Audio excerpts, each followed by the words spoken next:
Mr. McGregor, go ahead, please.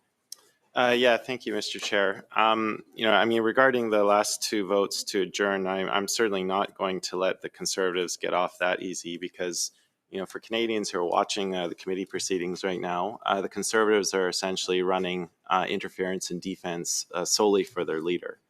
And they simply do not have any justifiable reasons for this charade to go on any further. Their leaders' reasoning for not getting security clearance has been thoroughly debunked by multiple national security experts. And I do believe that given the seriousness, because this issue has come up in the past, but given the fact that we had these RCMP revelations come out on Thanksgiving Monday, I think the game has changed significantly right now.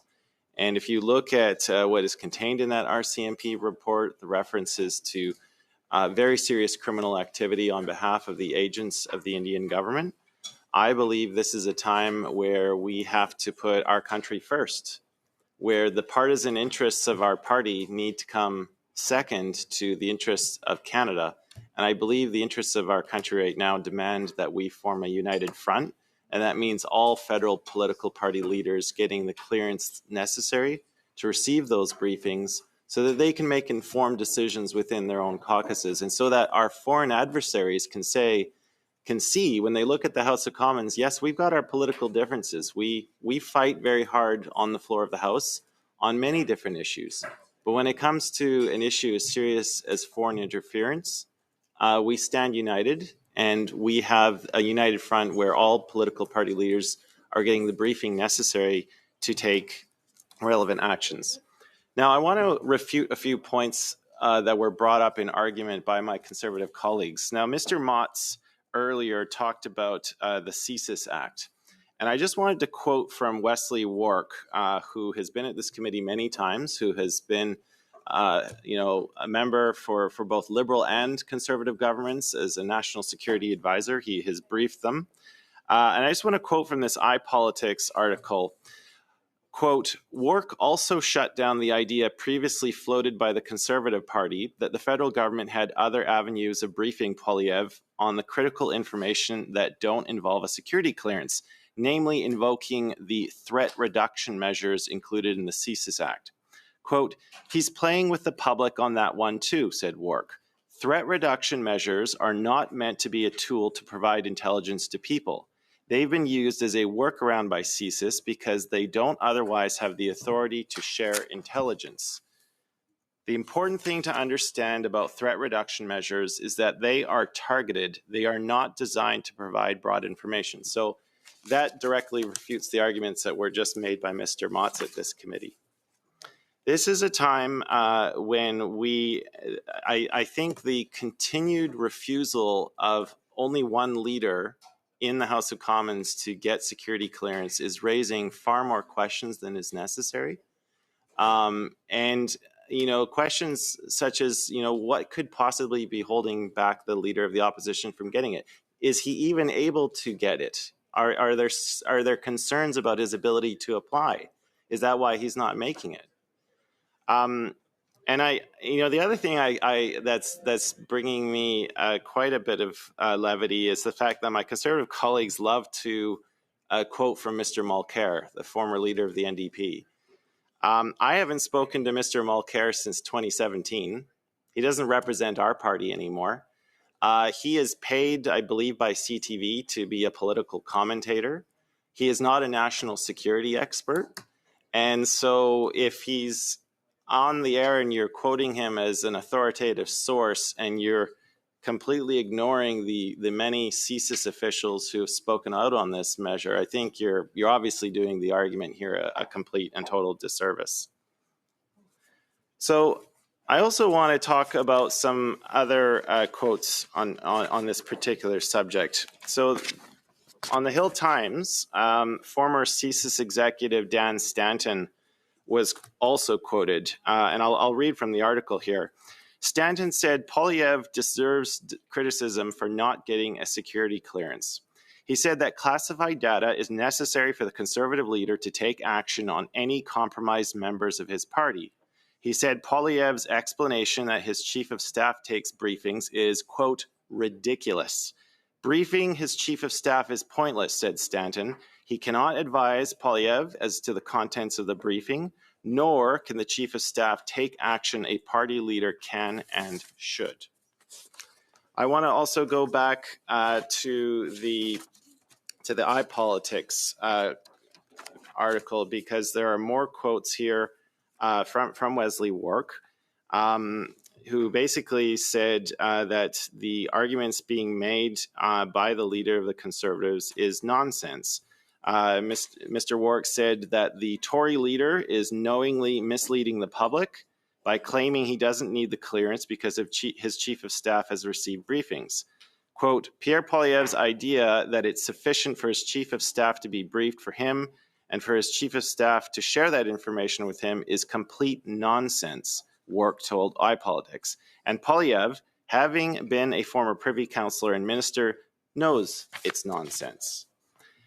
Ward Elcock, former director of CSIS. I don't think you can get more authoritative than that. Both Wark, both Wark and Elcock agreed there is no reasonable justification for Poilievre not to pursue a security clearance. And I know in conversations that I have had in private with the RCMP and with CSIS, they absolutely would like it to be a fact that every single federal party leader has the necessary security clearance. Now, everyone keeps on talking around this table about a gag order being placed on the leader. I mean, first of all, I'm not sure it's actually physically possible to place a gag on the leader. He's not a verbally challenged person, but they're missing the point completely here. This is not about what you can and cannot say. This is about actions. And the leaders of each party wield an incredible amount of power in their caucus. I mean, that's just been a trend in politics. There's been a centralizing focus of power. And in each party, in each caucus, the party leader has the ability to determine who has what parliamentary roles, who sits on what committees, and most importantly, who gets to have their nomination papers signed to run under that party's banner in the next election. So there's a huge difference between intelligence and evidence, which is why our national security experts are quite loath to have the names just released out into the ether, because there might not be room for proper judicial process. So I think we have to respect those very real fears, Mr. Chair. And I'm not saying this is our national security experts, the people, the men and the women who work in the field. But if a party leader is aware that there may be some compromised individuals in their caucus, this kind of clearance would allow them to take the necessary briefing to ensure that that person is nowhere near sensitive parliamentary proceedings. And I think the most important for Canadians, so that they can have confidence in our elections, that leader can also make sure that that person does not run under their party banner. So again, Mr. Chair, all of the arguments that have been put forward by the Conservatives and by their leader have been directly refuted by men and women who are former and active members in our intelligence and security agencies. If the leader of the Conservative Party thinks he knows better than them, he should have the courage to go on the record and say so, level with Canadians. Because right now, it's becoming increasingly clear that this is nothing more than a partisan charade. It is meant to I don't know what the actual reasoning is, but I think the Conservatives have definitely painted themselves as agents of chaos in this parliament. And this is yet another example at a time when we should be taking this extremely seriously. I would love to get to our study in India. We have a study going on in Russia. There's all kinds of important matters that this committee needs to be seized with. And it's great that we had that unanimous consent last week to get into that. If we are serious about that, let's get to a vote. Let's get to a vote. Let's get to the floor of the House of Commons. Maybe we can have a concurrence debate, and then the wider House can be seized with this issue, and we can have a debate about what the right course of action is.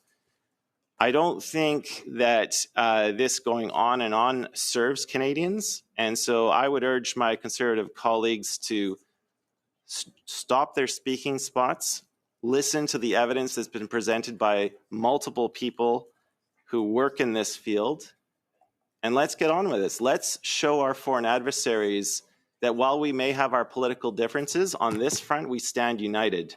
We stand united in wanting all of our federal party leaders to have the security clearance and briefings necessary so that they can take the actions within their respective caucuses and make sure that in the next election, there is no candidate who might be compromised by a foreign power. I'll leave it there, Mr. Chair.